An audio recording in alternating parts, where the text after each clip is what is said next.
बिस्मिल्लाहिर्रहमानिर्रहीम। अस्सलाम वालेकुम नादरीन, आप यूट्यूब चैनल देख रहे हैं। मैं इमरान खान हूँ। कुछ अंदर की खबरें हैं इस व्लॉग में। मैं आपको बताऊंगा कि जनरल बाजवा का कॉलम क्यों आया जो जावेद चौधरी साहब ने लिखा, और जनरल बाजवा साहब ऐसी इंफॉर्मेशन क्यों फैला रहे हैं, गेम क्या है, वो किसकी तरफ से खेल रहे हैं और अब क्या करना चाहते हैं।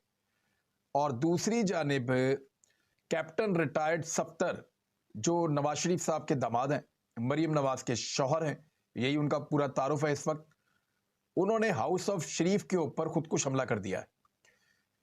यानी जिसे कहते हैं ना, घर का भेदी लंका ढाए, वो मिसाल पूरी तरह अगर सादिक आती है या पूरी उतरती है तो वो कैप्टन रिटायर्ड सफदर पे उतरती है। उन्होंने क्या किया, पहले मैं आपको खबर पढ़ के सुनाऊंगा। नईम अशरफ पट साहब हमारे दोस्त हैं बड़े अच्छे, उन्होंने लाहौर में उनका इंटरव्यू किया और हजरत अली अजवेरी रहमतुल्लाह अलैह के मज़ार के ऊपर गालिबन ये इंटरव्यू हो रहा था। तो इस इंटरव्यू में कैप्टन रिटायर्ड सफदर ने क्या कहा, पहले वो सुन लें आप। उन्होंने वोट दिया जो एक्सटेंशन के लिए 7 जनवरी 2020 को ये वोट दिया गया था, और नवंबर 2019 में नवाज शरीफ साहब पाकिस्तान से बाहर चले गए थे। जनरल कमर जावेद बाजवा को एक्सटेंशन मिलने से चंद दिन पहले नवाज शरीफ साहब पाकिस्तान छोड़कर बाहर चले गए थे, और फिर एक्सटेंशन के मामले पे उन्होंने किसी किस्म की कोई खराबी पैदा नहीं की।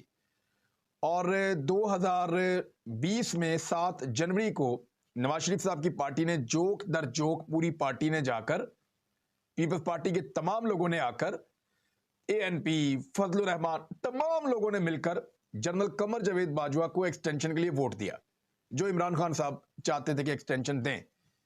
इमरान खान उसे अपनी एक बड़ी गलती करार दे रहे हैं, लेकिन अब कैप्टन सफदर ने कहा कि नवाज शरीफ की बड़ी गलती थी ये।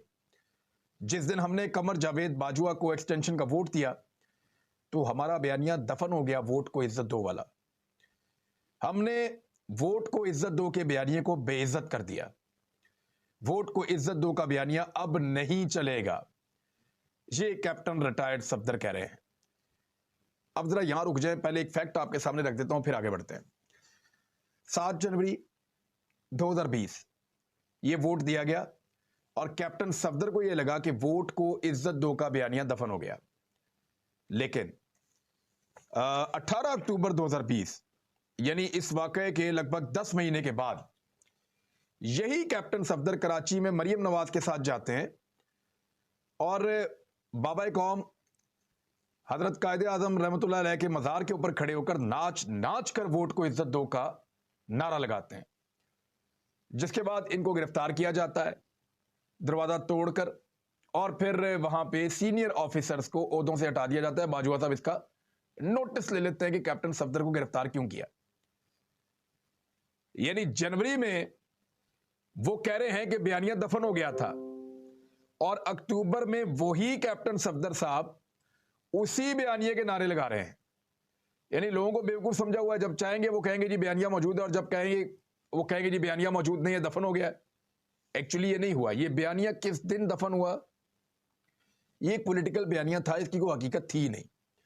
वोट को इज्जत दो के बारे में मैं बार बार कहता रहा हूं कि पीएमएलएन के साथ या शरीफ खानदान के साथ इस नारे का कोई ताल्लुक नहीं है, ये झूठ बोल रहे हैं।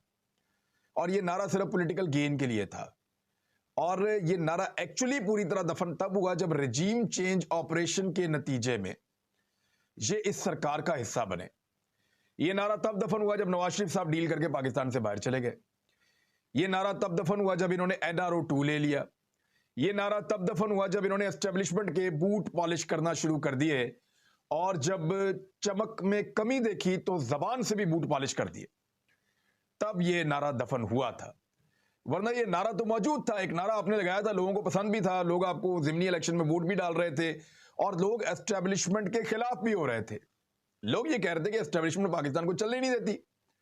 तो अब लोग इसको ओन कर रहे थे नारे को, लेकिन आपने डील कर ली। एक्चुअली जो डील के ऊपर लॉक लगा वो जाकर लगा रजीम चेंज ऑपरेशन का हिस्सा बनने पर, और नवाज शरीफ इस ऑपरेशन का मेन कलीदी किरदार थे, मेन हिस्सा थे। हुकूमत बनाई भी उन्होंने और रजीम चेंज ऑपरेशन मुकम्मल करवाया भी उन्होंने। पंजाब के अंदर भी जो खरीदो फरोख्त है और जो टिकटों का वादा है वो नवाज शरीफ साहब ने किया था, और नवाज शरीफ साहब के ना सिर्फ बयानात मौजूद हैं बल्कि उनकी इंस्ट्रक्शंस थी हर चीज के अंदर, ان کے احکامات چلتے تھے. تو اب نواز شریف صاحب اس ساری کاروائی سے بھاگنا چاہتے ہیں. کیپٹن صفدر گیم یہ بنا رہے ہیں کہ نواز شریف کو ورگلایا گیا تھا, انہیں مس گائیڈ کیا گیا تھا, غلط انفارمیشن پہنچائی گئی تھی, انہیں بیوقوف بنایا گیا تھا. اتنے بیوقوف ہیں تو سیاست چھوڑ کے گھر میں بیٹھ جاؤ. یعنی چنگے آپ بیوقوف ہیں کہ آپ نے رجیم چینج کر دیا پاکستان کے اندر, اور بیرونی خواہش بھی آپ نے پوری کر دی. تو یہ بیوقوف نہیں ہے میاں نواز شریف صاحب, وہ اس کا حصہ تھے. اب نواز شریف صاحب یہ چاہتے ہیں کہ ان کو باہر نکالا جائے اور شہباز شریف کی جگہ نواز شریف کو انٹروڈیوس کیا جائے, اور نواز شریف آ کر کہیں گے جی میں تو ایسا نہیں تھا, یہ تو ان لوگوں نے گند مار دیا ہے, لہذا مجھے موقع دیا جائے, میں پاکستان کی قسمت سنواروں گا.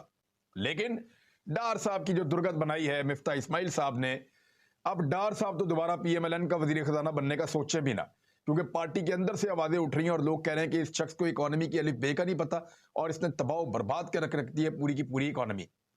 کبھی کہتے ہیں مشکل فیصلے کرنے ہیں, کبھی کہتے ہیں ریلیف دینا ہے, کبھی ایک طرف ٹک ہی نہیں رہا, کبھی کہتے ہیں میں آئی ایم ایف کو دھمکیاں دیتے ہیں, کبھی ان کے پیروں میں پڑ جاتے ہیں, اور ابھی تک کسی نتیجے پہ پہنچانے میں ناکام رہے ہیں. کچھ خبریں آ رہی ہیں لیکن وہ صرف حکومت کی طرف سے, آئی ایم ایف کی طرف سے کوئی کنفرمیشن نہیں ہے. کیپٹن صفدر کہہ رہے ہیں کہ ارکان اسمبلی کو وفاداریاں تبدیل نہیں کرنی چاہیے. یعنی جو راجہ ریاض وغیرہ نے کیا, جو نور عالم خان وغیرہ نے کیا, جو 20-25 بندے دن رات محنت کر کے توڑے گئے, جس کے لیے عطا تارڑ مریم نواز کی انسٹرکشن کے اوپر سارا دن ساری رات وہ بیچارے, اور بہت سارے لوگ مریم اورنگزیب رانا ثناء اللہ وغیرہ یہ محنت کرتے رہے. یہ لوگ کبھی سندھ ہاؤس جاتے تھے, کبھی اسلام آباد کے نجی ہوٹل میں جاتے تھے, کبھی کہیں بھاگتے تھے, کبھی کہیں بھاگتے تھے. تو بیچاروں نے بہت محنت کی تھی ان سب نے, اور اس محنت کا نتیجہ ہے یہ رجیم چینج کے بعد. لیکن وہ کیپٹن صفدر کہہ رہے ہیں کہ جیتو تم عمران خان کی ٹکٹ پر, اور پھر اقتدار نظر آئے تو تم ادھر آ جاؤ, جس کے ساتھ کھڑے ہو, پھر گرم پانی ہو یا ٹھنڈا, کھڑے رہو. میں خود کو پارٹی میں کہیں بھی نہیں سمجھتا, اور نہ ہی خواہشوں کے پیچھے بھاگتا تو کسی بڑے عہدے پر ہوتا. یہ بھی ایک شکوہ ہے جو کیپٹن صفدر کر رہے ہیں. ان کا کہنا تھا کہ گھٹنوں کو ہاتھ لگا کر گاؤں کے ایم این اے بن جائیں تو کیا فائدہ, لوگوں کو غیرت دلا رہے ہیں کیپٹن صفدر. یعنی یہ پاکستان میں قیامت کی نشانی ہے کہ کیپٹن صفدر جو, یعنی میں اب کچھ کہنا نہیں چاہتا, لیکن میں یہ کہنا چاہتا ہوں کہ کیپٹن صفدر اگر لوگوں کو غیرت دلائیں گے تو یہ قیامت کی نشانی نہیں ہونی چاہیے. یعنی کیپٹن صفدر اگر لوگوں کو غیرت دلانے والی بات کریں گے, ان کے اندر ان کا ضمیر جگانے والی بات کریں گے, تو کیا یہ قیامت کی نشانی نہیں ہوگی؟ کیپٹن صفدر کی تو اپنی بات نہیں سنی جاتی, تو وہ کیسے لوگوں کو غیرت دلا سکتے ہیں؟ انہوں نے کہا گھٹنوں کو ہاتھ لگا کر گاؤں کے ایم این اے بن جائیں تو کیا فائدہ, آپ نظریات کا تحفظ نہیں کر سکتے تو ایسے ایم این اے کو کیا کرنا. میاں صاحب کو بھی ایکسٹینشن کے ووٹ کا نہیں کہنا چاہیے تھا. نواز شریف وہی شخص تھا جس نے ان کو للکارا تھا. میاں صاحب کو ورگلایا گیا اور ان سے جھوٹ بولتے تھے. میں ان کے نام بھی لوں گا جنہوں نے نواز شریف سے فراڈ کیا ہے. لیٹس سی نام لیتے ہیں یا نہیں لیتے.